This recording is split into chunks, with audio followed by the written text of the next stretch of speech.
Tonight, the case surrounding the deaths of Abby Williams and Libby German is now in the hands of the jury. Closing arguments in the Delphi murders trial wrapped up just hours ago. And now the jury's gone back to their hotel after the first few hours of deliberations today. Tonight, we have team coverage for you. Our Samantha Johnson's been out in the Delphi community talking to people there about the impact of this trial there for the last 3 weeks. But we start our coverage with our Emily Longnecker and Bob Siegel. They were in the courtroom as the state and the defense spoke to the jury one last time. And they both join us live tonight from outside the Carroll County Courthouse with a look at what was said. Bob and Emily. Well, Ann and Felicia, powerful moments in these closing statements from both the state and the defense, words that will likely stick in this jury's mind as they deliberate. The state went first in their closing statements, telling the jury Bridge Guy is guilty of murder and Richard Allen is Bridge Guy. Nicholas McClellan told the jury that February 13th, 2017 was a day this community will never forget, saying it's the day Abby and Libby went to the trails for a walk and never returned. McClellan said in the hours of people searching for the girls, no one thought anything bad had happened, that this was a small community and these kind of things don't happen. McClellan pulled up pictures of the crime scene showing Abby and Libby's bodies, saying, quote, "This next picture is hard to see, but this is what they saw," recalling the moments the girls' bodies were found. McClellan played the video of Bridge Guy from Libby's phone, saying something told Libby she needed to take video of the man behind Abby that day. McClellan set up a timeline using witnesses who testified they saw Bridge Guy that day. He told the jury investigators knew, quote, "If we could find Bridge Guy, we could find the killer." When Richard Allen was arrested 5 years later, McClellan recalled what police found in Allen's home: a blue Carhartt jacket, a bullet in a memory box, and a Sig Sauer gun, calling it the Bridge Guy starter kit. The state also replayed 2 phone calls Richard Allen made from prison, the first confessing to his wife, the second telling his mom he killed the girls. McClellan told the jury, quote, "Richard Allen is Bridge Guy. Richard Allen used his gun to force the girls down the hill," also telling them, quote, "He slit their throats. He left behind his calling card, a bullet from his gun." McClellan called February 13th a day that Bridge Guy stole the youth and life away from Abby and Libby. And McClellan ended by saying for 5 years he lived in this community amongst us, telling the jury again that Richard Allen is Bridge Guy and that Bridge Guy killed Abby and Libby. My colleague Bob Siegel is here joining me with some powerful moments and points that the defense had in their closing statements. Yeah, the defense got their chance to give closing argument, and after 17 days of testimony and 64 separate witnesses, the defense told the jury that this case comes down to really 4 main themes. Those themes include a broken timeline, bumbled ballistics, false confessions, and digital forensic data. And then defense attorney Brad Rosie added one more theme, which he said is perhaps the most important: what the state did not want the jury to hear about. He faulted the state for withholding evidence from the jury, letting jurors hear only phone calls that make Allen sound guilty, and twisting Allen's words to fit the state's narrative. Rosie told jurors state experts reached faulty conclusions and used bad science to link Allen's gun to a cartridge at the crime scene. And he reminded them several state witnesses gave contradictory testimony, such as a prison psychiatrist who flipped back and forth when asked if Allen was psychotic during the times he confessed to murdering Abby and Libby. Rosie reminded jurors it was Allen who went to police right after the murders to say he was near the crime scene and wanted to offer information. And he said of all the state witnesses who saw Bridge Guy, not one identified Richard Allen as the man on the bridge. He reiterated there's no digital data, no fingerprints, no DNA, and no trace material linking Allen to the crime scene or the murders. And he spent a lot of time talking about how Allen's harsh treatment in prison was a form of modern-day torture that led him to make false confessions while he was having psychotic breakdowns. He told the jury, "Where's the moral compass? You are the moral compass. We are asking you to set Richard Allen free and a verdict of not guilty." So, jurors got instructions from the judge after the closing statements, and then they deliberated for about 2 hours before breaking and going back to their hotel. They're going to be back at 9 o'clock tomorrow morning. But before they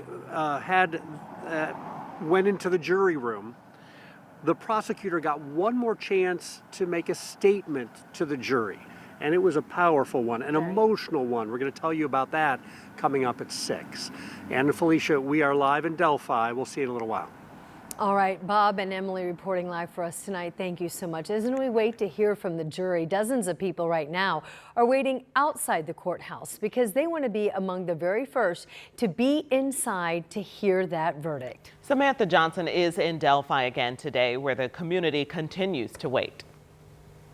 The streetlights around the Carroll County Courthouse are still wrapped in blue and purple ribbon, representing the favorite colors of Abby and Libby.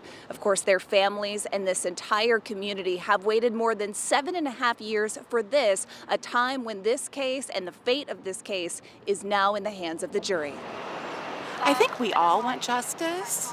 I think that would be the ideal endpoint. Piper Hanan of Noblesville. I came up by myself.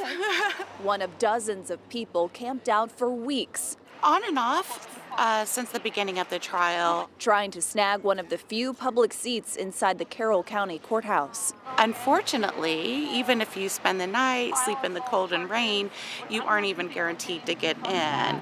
All to witness a jury trial that has engulfed this small town for years. Well, you know, it's attracted crowds for a long time. Over time, we just all in the community became invested in seeing it through to the end. 2 girls, 2 families, and now the man charged in their murders at the center of it all.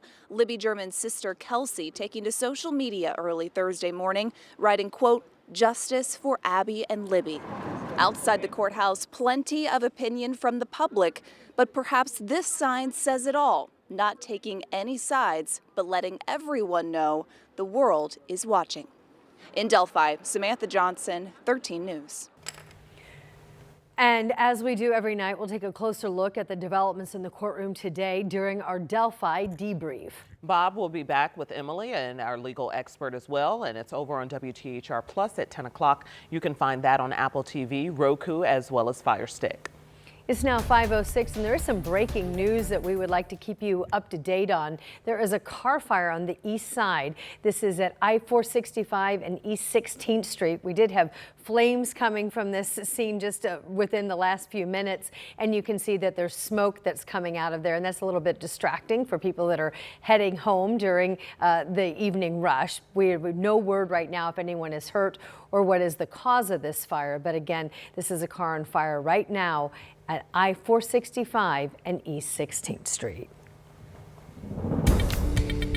We've had a mix of sun and clouds today. Those clouds are clearing and most of central Indiana is under sunny skies right now as the sun begins to set. It's cool too. 54 at Morris Reservoir and in Carmel, 57 in Greensburg. We have 56 degrees in Tipton and 59 in Bunker Hill. Temperatures will stay in the 50s over the next couple of hours. By 9 p.m., most of us dropping into the 40s, and it is going to be a chilly start tomorrow morning in the upper 30s and low 40s for Friday morning with some patchy fog possible. That could slow us down as we get our Friday underway. Midday temperature of 57, highs in the low 60s with more sunshine tomorrow afternoon. Saturday forecast increasing clouds, and we will look ahead to that weekend rain chance in a few minutes. Thanks, Angela. Indiana Attorney General Todd Rokita says his convincing re-election is a referendum to keep fighting for the Hoosiers who voted for him. Our Rich Knight joins us now live in studio after he talked with Rokita earlier today about his priorities for what now is his upcoming second term. Rich. Right, and the very first topic that was out of his mouth today, illegal immigration. He says he will use Indiana laws to help President-elect Donald Trump with his deportation plans. And Rokita says he will continue to defend the legality of Indiana's abortion ban.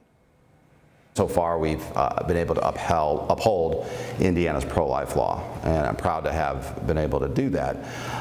Again, we do have a regulatory aspect. If there's a doctor that performs an illegal abortion, and we get a complaint about that, we'll certainly enforce the law when it comes to that. That's a civil matter, so it would be a matter of their professional license.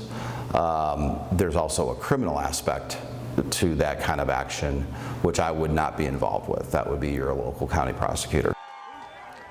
Rokita received more votes than Governor-elect Mike Braun. And I asked Rokita today if he was interested in serving in the Trump administration. He says Donald Trump is a friend, but he says he declined to put his name on a list of people who might be potentially interested in serving in the Trump administration. He says he likes this job and he's here to serve in that position. All right, Rich, thanks so much. And you can still check out the latest on the key election results for key races across the state. You can do it also for your county if you go to our website. You can reach that by scanning this QR code that's on your screen. It'll take you to WTHR.com/elections. Tonight, the Marion County coroner is identifying a man shot and killed on the Near East side of downtown Indy. 24-year-old Aaron Green died in the shooting on East Washington Street near Southeastern Avenue. Metro Police have not shared any information about a possible suspect in his death. Tonight, we are learning that Metro Police believe that a suspect did fire shots at their officers during an almost 7-hour standoff. It all started around 10 o'clock last night near Sherman and East Washington Street. That's when officers say a woman told them that a man was threatening to kill her if she attempted to leave. Officers arrived and found her outside. She told them the man was still inside with a gun. He refused to come out, and so SWAT was called to the scene. Police say the suspect started firing at officers after SWAT got in the house there. Officers then took him into custody. That happened around 4:30 this morning, and then they arrested him.